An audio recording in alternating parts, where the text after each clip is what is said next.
नमस्कार दोस्तों, मैं रचा भाटिया आप सभी का स्वागत करती हूँ आरोग्य में।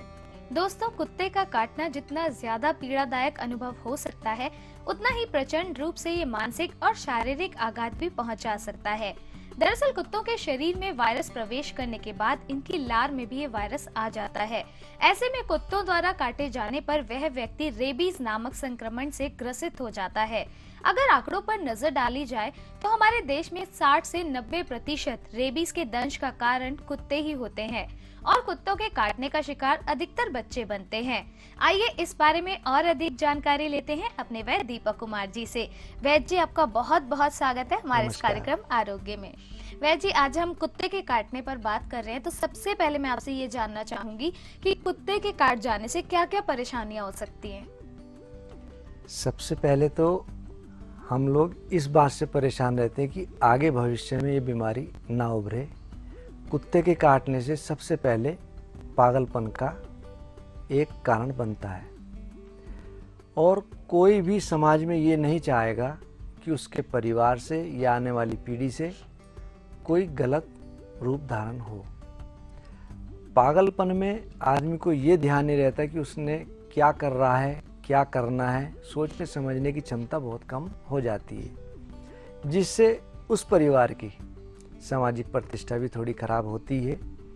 तो मुख्य कारण तो इसका संक्रमण इसी प्रकार का है कि आदमी पागल होने के चांस सबसे ज़्यादा रहते हैं। और ये ऐसा नहीं कि अभी एकदम तत्कालिक रूप से प्रकट आए, लेकिन इसका असर कई बार कुछ महीनों या सालों बाद भी नज़र आता है।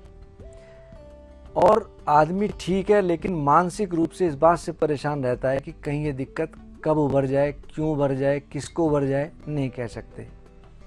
तो मेंटली टॉर्चर भी रहता है, फिजिकली तो परेशान होता ही है। जी, तो वैसे अगर जैसे कुत्ते होते हैं उनको इंजेक्शन लगवाए जाते हैं, तो अगर ऐसा कोई कुत्ता है जो पालतू कुत्ता है, उसको इंजेक्शन लगे हुए हैं और उसके बाद वो किसी को काट जाए, तो क्या फिर भी यही सब परेशानियां देखने को मिलती हैं? अगर कुत्ते के इंजेक्शन लगे हुए हैं तो चांसेस कम रहते हैं। 100% ये कहें कि हम बिल्कुल नहीं चांसेस होंगे, थोड़ा सा गलत है। कुछ केसेस में देखा गया है कि ये चांसेस उभरते हैं, लेकिन ऐसा बहुत कम होता है। इसका संक्रमण मुख्यतः जो गली सड़कों के आवारा कुत्ते होते हैं उनसे ज़्यादा फैलता है। तो वैसे अगर नॉर्मली ऐसा होता है कि आजकल लोग बहुत ज़्यादा बिलीव करते हैं कुत्तों को पालने में, या कुछ लोग हैं उनको बहुत पसंद होता है कुत्तों को पालना और जानवर पालना, तो उनको एक बहुत बड़ी गलतफहमी होती है कि पालतू कुत्ता तो शायद नहीं काटेगा। तो ऐसे जो लोग हैं, जो मालिक हैं ऐसे कुत्तों के, तो उनको क्या क्या सावधानियां बरतनी चाहिए? देखो, जानवर कोई भी हो, पालतू हो या आवारा हो, अगर कभी उसके साथ ज़्यादा गलत मजाक हो गई, गलती से उसके पूंछ पर या पैर पे पैर रखा गया, या कुछ उसके दिमाग में बात आ गई और वो काट ले, तो इस बात का कोई इलाज नहीं है कि वो ना काटे। लेकिन पालतू कुत्ता भी घर का एक सदस्य की तरह बन जाता है, लेकिन ये कहें कि वो बिल्कुल नहीं काटेगा, ऐसा संभव नहीं होता। गलती से अज्ञानवश या किसी भी कारण से पैर उसके ऊपर रखा जाए तो अपनी रक्षा के लिए वो काटेगा ही, और इसमें कोई दो राय नहीं है। अगर हमारे ऊपर भी कोई इस तरह की बात हो तो हम भी बचाव के लिए करते ही हैं। अब अंधेरा है, कुत्ता लेटा है, उसके ऊपर पैर रखा गया, तो ये कुत्ता ये तो सोचेगा नहीं कि मैं इनका जो है वफादार हूँ या ना काटूँ, तो अपने बचाव के लिए वो अपना कदम उठाते हैं। और भी सवाल हैं कुछ जिनके बारे में आपसे जानेंगे, लेकिन उससे पहले हमारे कॉलर हमारे साथ जुड़ चुके हैं, आइए उनसे बात करते हैं। हेलो। हेलो जी, कौन बोल रही हैं? हाँ जी, मैं देहरादून से, मैं अमित शर्मा जी की वाइफ बोल रही हूँ। जी बताइए, क्या पूछना चाहती हैं आप? जो मेरे पति को ना ये प्रॉब्लम है कि उन्हें ना खाना खाने के बाद ना वो 5-10 मिनट बाद एकदम से फ्लश जाते हैं। जी। तो ये दिक्कत ना उन्हें काफी टाइम से है। उनकी लैट्रिन में आंव तो नहीं आती, चिकनाहट? नहीं, ऐसा कुछ नहीं, लैट्रिन नॉर्मल आती है। देखो, इसके कई कारण हो जाते हैं। आंव भी एक कारण है, पेट में सूजन भी एक कारण है। कई बार किसी कारणवश आंतों के फंक्शन वीक पड़ने लगते हैं, चाहे कोई आदमी नशा बहुत करता हो, या बहुत ज़्यादा चाय पीता हो, या वेगों को रोकता हो। कई बार पेशाब या लैट्रिन आ रही है, हम नहीं कर पा रहे, तब भी ये दिक्कत बनती है। बहुत ज़्यादा फिजिकल वर्क ना हो, पूरे दिन बैठे बैठे काम करते हो, ड्राई फ्रूट्स बहुत ज़्यादा खाते हो, जंक फूड बहुत ज़्यादा खाते हो, तला भुना बहुत ज़्यादा खाते हो, घूमना एक्सरसाइज बिल्कुल ना हो, तब ये दिक्कत बन जाती है। इसके लिए मैं आपको कहूँगा कि एक बार हो सके मेरे को दिखा लें, देखते हैं कि किस कारण से ये समस्या बनी। जब तक आप 1 चम्मच बिल्व चूर्ण बेल मार्केट से आपको मिल जाएगा, गर्मियों के सीजन का फल है, इसका आप शरबत भी बहुत ज़्यादा पीते हैं और पेट के लिए अमृत तुल्य है। 1 चम्मच बिल्व चूर्ण और 1 चम्मच इसबगोल की भूसी, पानी से, दही से या मट्ठे से इसको सेवन करें तो मैं ये उम्मीद करता हूँ कि इनकी छोटी मोटी समस्या होगी तो इसी चीज़ से दूर हो जाएगी। और यदि भूख कम लगती हो तो आप भोजन में पहले ग्रास में हिंगवाष्टक चूर्ण या लवण भास्कर चूर्ण 1-1 चम्मच 2 बार सेवन करें। मैं उम्मीद करता हूँ कि ये समस्या इनकी दूर हो जाएगी। इनकी समस्या का समाधान तो इनको मिल गया है, लेकिन अगर आपकी भी ऐसी कोई समस्या है या फिर कोई भी ऐसी बीमारी जो आपको परेशान कर रही है तो उसका इलाज यहाँ पर आपको मिल सकता है, उसका जवाब आपको यहाँ पर मिल सकता है। अपने सवालों के साथ आप हमें कॉल कर सकते हैं इन नंबर्स पर जो लगातार आपकी टीवी स्क्रीन पर दिए जा रहे हैं, और आप वैद्य जी से डायरेक्ट अपॉइंटमेंट भी ले सकते हैं। तो वैद्य जी, हम कुत्ते के काटने की बात कर रहे हैं। अब मैं आपसे ये जानना चाहूँगी, रेबीज नाम की बीमारी जो काफ़ी सुनने में आती है, काफ़ी लोग जानते भी हैं इसके बारे में, कुत्ते के काटने से होती है, तो अगर रेबीज हो जाए उसमें क्या क्या दिक्कतें आ सकती हैं, किन किन परेशानियों का सामना करना पड़ सकता है? जैसा मैंने अभी बताया कि इन्फेक्शन होने के बाद पागलपन होने के बहुत ज़्यादा चांस रहते हैं। कुत्ते की लार के द्वारा जहाँ रोगी को काटा जाता है उस जगह से रेबीज के इन्फेक्शन लार से खून से पूरे शरीर में जाते हैं।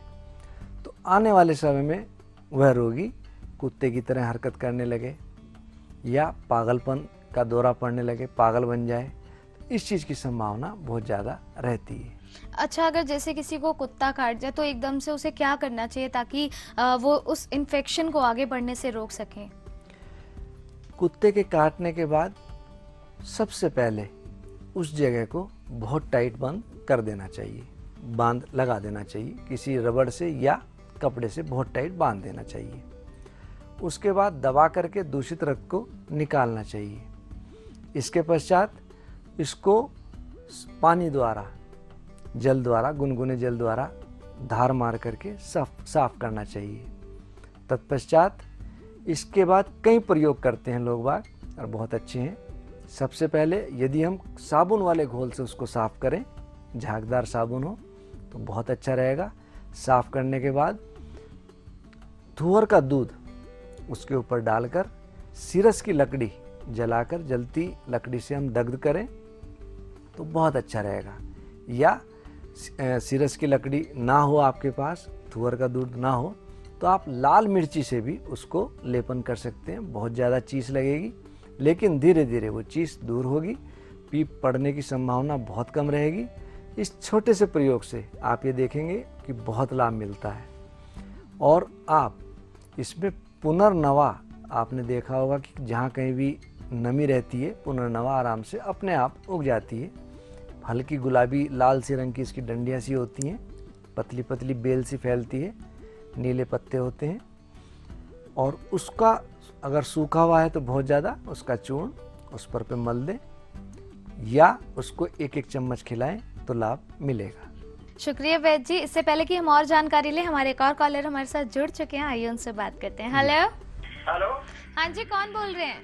मैं वैदेही सर बोल रहा हूँ सर, अयोध्या से। जी बताइए, क्या सवाल है आपका? मेरी एज है 70 साल की जी। मेरा प्रश्न ये है कि सर मैंने कल अपना अल्ट्रासाउंड कराया था, मेरे राइट किडनी में 4.5 mm की स्टोन निकला है जी, और थोड़े से प्रोस्टेट की प्रॉब्लम है और लीवर थोड़ा सा बढ़ा हुआ है। जी, वैदेश शरण जी, नमस्कार डॉक्टर साहब। भाई साहब सादर प्रणाम। सर, पथरी कई बार ऐसा होता है कि हम जो भी कुछ खाते पीते हैं वह उसके अंदर कैल्शियम होता है और वह कैल्शियम हमारी बॉडी में एब्जॉर्ब ना हो करके किसी पर्टिकुलर प्लेस पे डिपॉजिट होने लगता है।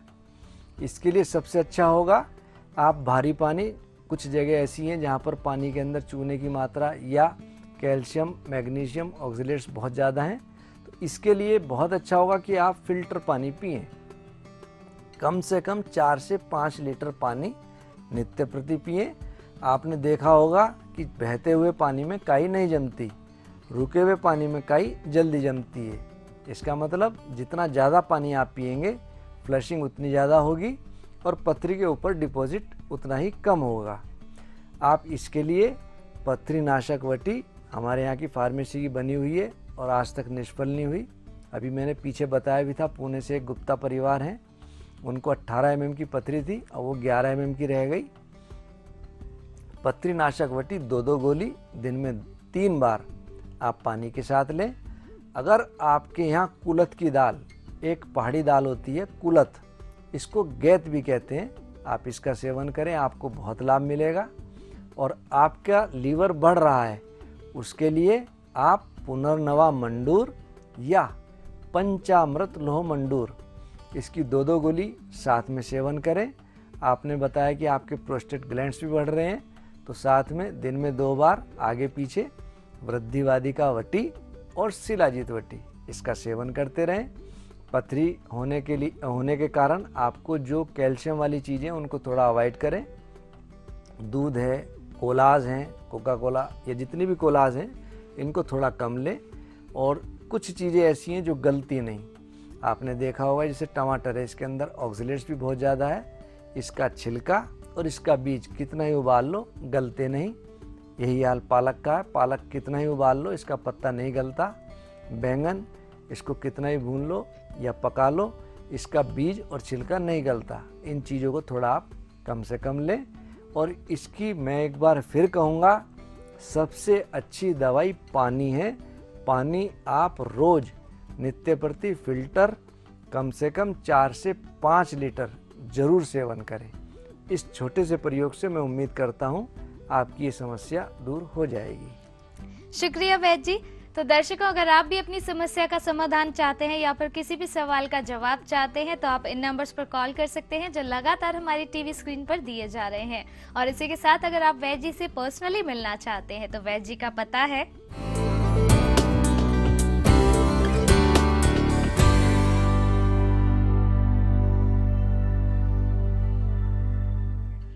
दर्शकों, रेबीज का क्या इलाज है आयुर्वेद के पास जानेंगे एक छोटे से ब्रेक के बाद। आप कहीं जाइएगा नहीं।